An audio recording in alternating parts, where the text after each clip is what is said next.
Hi, and welcome back to another episode of Let's Play Hyrule Warriors Definitive Edition on the Switch. Last time we journeyed through Hyrule Field and we beat up a King Dodongo. And then, before that, in the first episode, because you'll remember I cut the first episode off a little bit early because I didn't realize how close I was to actually beating the level, so then the next episode ran just a little bit short. So we're on episode 3 here, and we're going to journey into the Elden Caves. I think on this one I'll play it with Impa. So as you can see, Link is level 41, Impa's level 17. So obviously I've played I played a lot more in this game with Link than I have with Impa. That's alright. They're all good characters. Let's see, what should we use? We got 3,000. Oh, no. I think I need to, pay 3,000 on this to make something happen. I'm not really sure. I'm probably just gonna, yeah, I'll just use the Big Oron's knife. That's cool. Interesting to note, in Ocarina of Time, it was actually the Big Oron sword that you used. So maybe there are different timelines with different Big Orons. So, this Big Oron seems to specialize in making knives, whereas the one in Ocarina of Time specialized more with swords. So is there any, reason for that, or is it a coincidence or anything? I guess I'm not really sure. Let's find a song to play.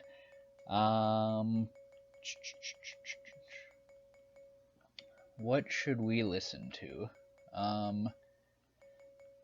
I want to listen to what is this song? Yeah, we'll do that. That's a really cool song, and I might switch it up on other levels too. But yeah, as you can imagine, I don't keep my TV very loud at all because I want to minimize the chance of the recording from the TV getting to my voice recording, because they're recorded separately. So in case anybody hasn't recorded a Let's Play anymore, or a Let's sorry, as has been established in previous episodes, oftentimes I mince my words. But yeah, so when I make my Let's Plays, I have a box with a thumb drive, and that records the TV, all the gameplay, and then I record the audio separately. So yeah, I want to try minimizing the chance that there could be any sort of audio, double audio, because that would just kind of sound a little messy, and we'll avoid that if we can. So, I think what I'll probably do on the next one is maybe let there be a chance to tell the story, because it's, even though the Warriors games, they don't typically have a huge storyline. I think they're more set up for the the action gameplay. So I don't know how story focused the other games are, but the story in this one's pretty good. I just know that it's not like your typical Zelda story, and maybe part of that just deals with the fact that there are so many different characters in this game that there's a lot going on, and they're all relevant pretty much the whole time. Oh, whoops. Yeah, I forgot. So, this game does incorporate some puzzles. So, look over here at this cracked wall. We're going to throw some bombs. We blew the wall down. So, we are going to fight our way through here. And, yeah, so that's something that you got to look out for is little traps and stuff like that. So I think it's pretty cool that they actually decided to put some more, you know, like puzzles in this game and stuff. Like it's not, you know, it's not like super complicated or confusing puzzles like you'd, you know, see in other Zelda games. Kind of like, for example, I know a popular temple to kind of say is really difficult would be the water temple in Ocarina of Time. But yeah, this game, they don't really do that. Like, more of the difficulty, I think, would come from like having trouble figuring out how to kill certain monsters in these levels, and not so much on, like, you know, trying to do complex puzzles, because that's not really how this game, it wasn't really built, I don't think, with puzzles in mind. It was more so built, you know, to let you see all of your favorite Zelda characters in action and kicking some butt in the best way they can. And in that sense, I mean, I think the game absolutely delivers. So basically what's going on here, and like I said, I'm going to try, I'll just try to be a little more patient when they're telling the story segments of the game, you know, just in case that any of you would like to hear, you know, what the story's all about in the game. And, you know, I don't mind. That's cool. Okay, so there's some lava that's stopping our progress, apparently. So we're gonna, well, by golly, we're gonna do something about it. Oh yeah, Impa has certain magic, so that's just, it's more of like the button combos here. So that one I think was B, B, B, Y, maybe. I don't know, we'll see. There we go. Yeah, I just didn't push it fast enough last time. So, yeah, here are a couple enemies that you might recognize from Ocarina of Time, and these would be the stall children, the ones that run around Hyrule Field. They were also in Majora's Mask, hanging out in the Icona graveyard. But in addition to them, there are also those Poes here. So, ooh, I better run over here and start kicking some serious butt. Who is that? Is that Link down there? No, there's a blue pulsing icon on the map, but I'm not 100% sure who that is. Oh yeah, it is protect the Bombchu from the dark forces. So that's a Bombchu. Sorry, a couple other returning characters is the Stalfos that you see here. And the Stalfos, it's like the big skeleton with the sword. You saw a lot of them in like in the Forest Temple, and then I believe in the Shadow Temple as well.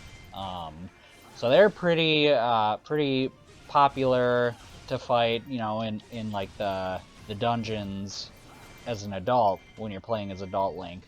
But otherwise, there is a character when you're an adult Link. When you're an adult Link, you know, saying there's a lot of adult Links, which there are a lot of adult Links. There's a whole timeline, or there are Links from several timelines, and in that sense, there have been multiple adult Links. There hasn't just been one. So anyway, the point is, like, what I was trying to make is that there was, there's an NPC, is one of the Kokiri or Kokiri kids, however you would pronounce that, hanging out in the forest, and when you brought the blue cuckoo to that guy, well, so we hatched the cuckoo, and then we went, so let me back up. So he gives you this blue, gosh, how did that go? So it's part of the quest, so I think you get a blue cuckoo and you give it to him, and then he gives you some forest mushrooms, and you take them to go get medication, or medication, to get medicine made, and then by the time you come back, there's a Kokiri girl standing in that guy's place, and she tells you that he got lost in the woods and became a Stalfos. And those Stalfos are, the same ones that we saw at that guard outpost. It's like the skeleton who walks around with a sword. Oh yeah, there's a couple of them right there. So, hanging out with that Poe. And then of course the Poe is another enemy that you would see a lot of in Ocarina of Time. Oh hey, check it out. It's, somebody stole Princess Zelda's harp, because apparently Zelda, maybe she didn't steal this person's harp. This man, as far as we know, it's I don't know, maybe she looks, I don't know, the hair is not the same hairstyle in this game that Sheik had in Ocarina of Time, so I think it was a lot more, convincing that Sheik may have been a man in Ocarina. In fact, I think that Sheik is referred to as a man up until you realize that it is in fact Princess Zelda. So this game, in my opinion, Sheik looks a lot more like Princess Zelda in this game, and I'd say a lot of that probably has to do with the hairstyle, because I mean, look at it. It basically looks like Princess Zelda's hair, and it's long like it. They must have tucked it away in Ocarina, because you could not tell at all that Sheik had 2 feet of hair, or however long Zelda's hair was. I don't know. I didn't measure it. Somebody will probably be able to tell me what the length of the hair is, and if you can tell me how long Princess Zelda's hair was in Ocarina of Time, why don't you go ahead and tell me in the comments? That'd be fine, because I will not have known. But I'm gonna say, I'll say 2 feet. She had 2 feet of hair. But that's about what Sheik has in this game, whereas it kind of looked like Sheik had short hair in Ocarina. I know it's a very, very compelling discussion that people may not have really considered that much. Well, I'm glad that I could provide some sort of exciting discussion. It's important, I think. It's good to talk about this stuff. We like to get all the facts out there, keep the discussion going. So, what did we find? We got a weapon, but we can't open the bag right now because we're in the middle of a crazy fight. Whoa! Alright. Wow, that weapon looks pretty deadly. Too bad we can't find out what it is until later. Yeah, I think that I'll probably go ahead and end the episode here, kind of for a similar reason as last time. I just feel like these the missions go on for quite a while. There's a lot that goes on in there, and we've only if you look at the map there, it looks like there's still 4 keeps that we haven't even attacked yet. So yeah, if you want to continue seeing what happens next, then please join me on the next episode. Thank you.